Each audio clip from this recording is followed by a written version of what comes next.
ഇതൊന്നും എല്ലാവർക്കും ഒന്ന് കാണാൻ കൊടുക്കും. ഇവിടെയൊക്കെ സർക്കുലേറ്റ് ചെയ്ത് ഓരോ പ്ലേറ്റ് അല്ല എല്ലാവർക്കും ഇവിടെ നിന്ന് അങ്ങനെ സർക്കുലേറ്റ് ചെയ്ത് പോട്ടെ. ഇതെന്താ സാധനം? ആ നോക്കി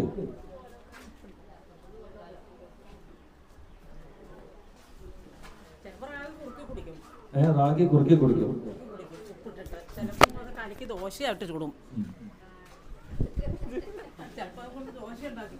എന്തിനാണ് ഞാൻ ആ ചുവന്ന നിറത്തിലുള്ള പുട്ട് കാണിച്ചതെന്ന് പറഞ്ഞാൽ, ചുവന്ന തരത്തിലുള്ള പുട്ട് രണ്ട് തരത്തിലുണ്ടാക്കാം. ഒന്ന് നമ്മൾ നെല്ലുതേരിന്റെ പൊടി ഉണ്ടല്ലോ, അത് തന്നെ കടയിൽ അതിന് പൊട്ടുപൊടി റെഡി ആയിട്ട് തന്നെ വാങ്ങിക്കാൻ കിട്ടും. അല്ലാണ്ട് നെല്ലുതേരി പുട്ടിന് വേണ്ടി പൊടിക്കാൻ മതി, അല്ലെ റാഗി പൊടിക്കാം. നിങ്ങൾക്ക് ഭാവിയിലേക്ക് ക്യാൻസർ, കിഡ്നി ഇത്തരം രോഗങ്ങളും വരാതിരിക്കാൻ നിങ്ങൾ ആദ്യം ഒന്ന് പുട്ടിൽ ആരംഭിക്കണം. അരിന്റെ പുട്ട് ജീവിതത്തിൽ ഉണ്ടാക്കുകയും ചെയ്യരുത്. വെളുത്ത അരിന്റെ പുട്ട് ജീവിതത്തിൽ ഉണ്ടാക്കുകയും ചെയ്യരുത്. കാരണം അത് ശരീരത്തിൽ എത്തിയ